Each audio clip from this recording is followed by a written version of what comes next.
Di episode kedua diceritakan terdapat sepasang suami istri yang hidup dalam kemiskinan. Namun kehidupan mereka berubah dalam sekejap ketika mengadopsi seorang anak yatim piatu dengan kemampuan yang aneh. Mereka menjadi kaya raya dalam 6 hari. Bahaya besar menanti pada hari ke-7. Sampai mending miskin aja mas daripada begini mas. Film dimulai ketika Ios yang sedang ikut memandikan jenazah pria kaya di kampungnya. Pria itu mati dengan mengenaskan. Ternyata Ios ikut memandikan jenazah hanyalah untuk mengorek informasi tentang riwayat jenazah tersebut, yang tiba-tiba menjadi kaya dengan secara instan setelah mengadopsi seorang anak di panti asuhan. Jadi anak yang di panti itu gimana mas? Jangan ambil jalan pintas, rezeki sudah ada yang atur. Anak itu jadinya balik ke panti ya mas? Masuk. Namun karena Ios terus bertanya, membuat para warga di sana curiga dan mengusir Ios. Aku mandiin kamu. Saat malamnya, Ios mengajak istrinya Ipah untuk mengadopsi anak yang diadopsi almarhum Bagas. Nah, kabar yang beredar setelah Bagas mengadopsi anak tersebut, hidupnya menjadi kaya mendadak dalam 6 hari dan di hari ke-7 Bagas meninggal. Tapi di sini Ipah tidak mau karena takut.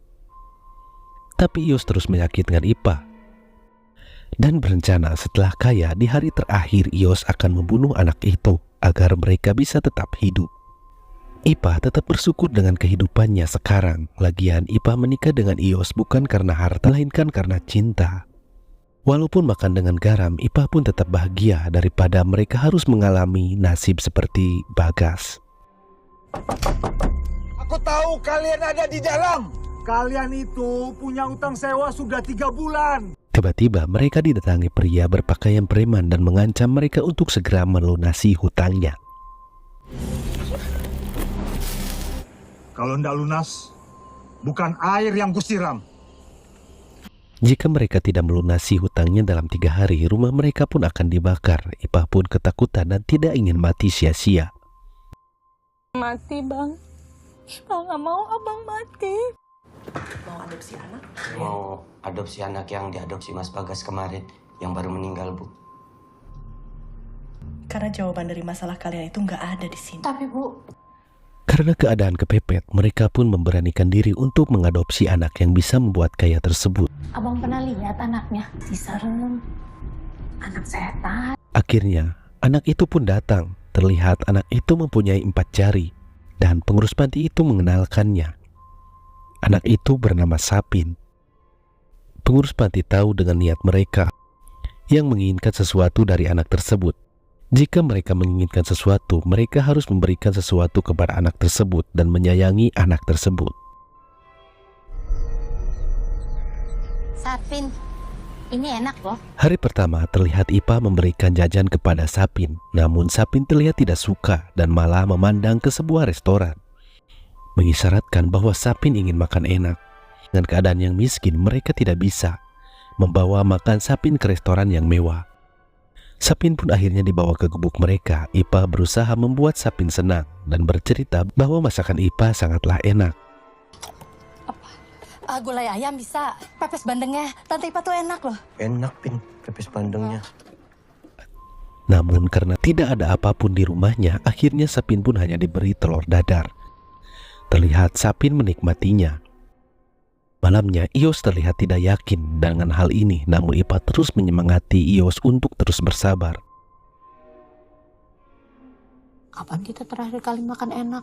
Pas ulang tahun. Ya kayak gini, asin-asin gurih. Apa begitu bang? Saat sedang bercanda, tiba-tiba mereka pun menemukan uang 500.000 dari dalam bantal dan membuat mereka senang. Dan Ios menyuruh Ipah untuk memasak masakan yang enak besoknya untuk Sapin, agar mereka bisa mendapatkan lebih banyak uang. Hari kedua, paginya tiba-tiba Sapin menanyakan tentang foto anak kecil. Ipah menjelaskan bahwasanya itu adalah Rian, anak Ipah yang sudah meninggal. Lalu datanglah Ios yang membelikan sebuah mainan untuk Sapin. Hal itu membuat Sapin senang. Ios memberitahu bahwa ada yang menyuruhnya untuk membersihkan selokan. Mau ikut aku, apa ikut Ipah? Sapin di sini aja ya.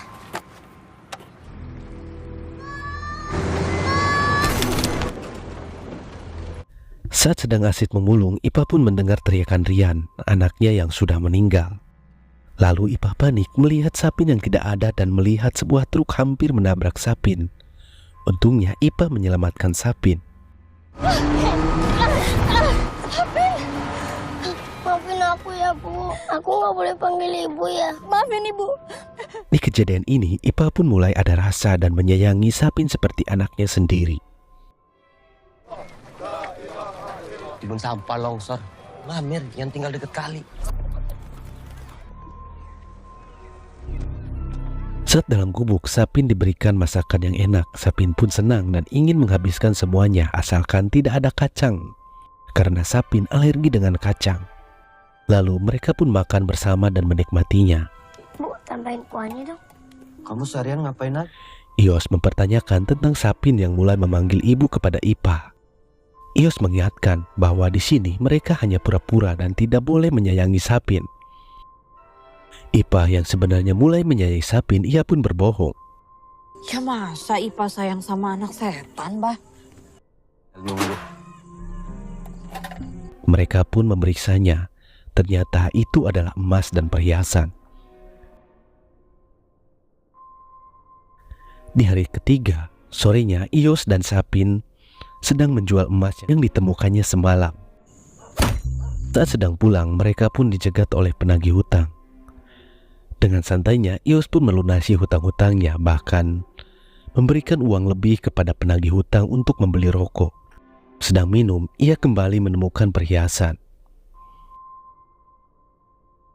Di hari keempat, ekonomi mereka terlihat sudah membaik dan mengajak Sapin untuk makan di restoran yang mahal. Mau pesan yang ini?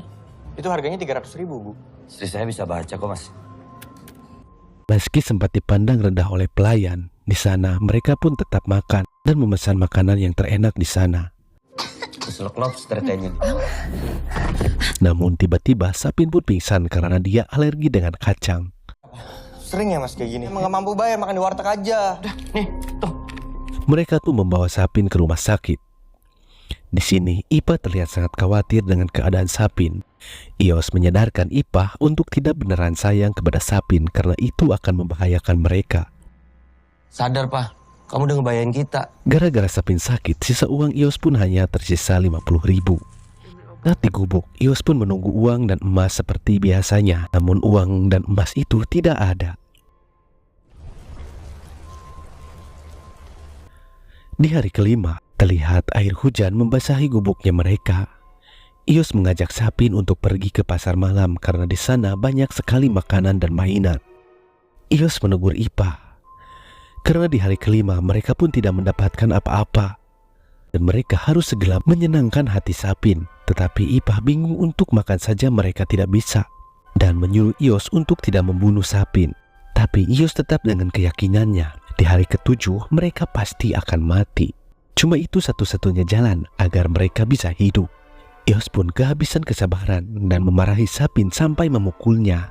Karena saat ini Sapin tidak bisa mendatangkan uang. Malamnya Ios memandang Sapin dengan penuh amarah.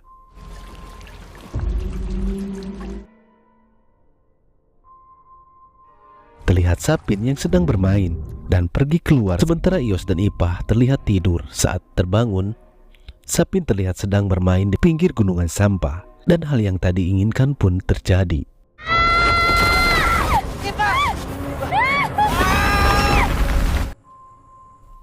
Mereka pun tiba-tiba terbangun di sebuah rumah yang besar dan mewah yang juga tertulis atas nama mereka. Akhirnya mereka pun mencapai impiannya mempunyai rumah yang besar. Terlihat Ios yang kelaparan, namun di rumah sebesar itu tidak ada makanan sedikit pun. Lalu ia pun memetik apel di halamannya. Lalu Ios masuk ke kamar Ipah dan memberikan apel itu. Aku tahu kamu mau ngapain. Itu yang kamu takutin. Kayak gini bang, Yang bakal bunuh kita. Ios pun mengumpulkan perabotan rumah dan menjualnya. Dan membeli mainan untuk Sapin dan meminta maaf kepada Sapin. Maafin Bapak ya. Bang, makasih ya. Ios pun sebenarnya masih bingung untuk melenyapkan Sapin. Tiba-tiba sesuatu jatuh. Ternyata itu adalah sekarung uang. Ipa yang terbangun di tengah malam khawatir karena tidak ada Sapin di sisinya. Dan menyadari bahwa Ios kembali melakukan rencananya untuk melenyapkan Sapin. Ipa pun turun dari loteng dan menyelamatkan Sapin dan membawanya pergi. Ios yang menyadari Sapin dibawa pergi, ia pun menyusul Ipa. Ipa ternyata pergi ke gubuk mereka sewaktu dulu. Aku mau kita hidup, Pak. Cuman pura-pura, Pak. Enggak. Ios pun mengambil Sapin dengan paksa dari Ipa, dan hal yang tidak diinginkan pun terjadi. Ios meninggal di tangan Ipa. Ibu jangan mati, Bu. Ibu. Ipa pun memilih untuk mengakhiri hidupnya. Di akhir film terlihat cahaya menyinari gubuk mereka.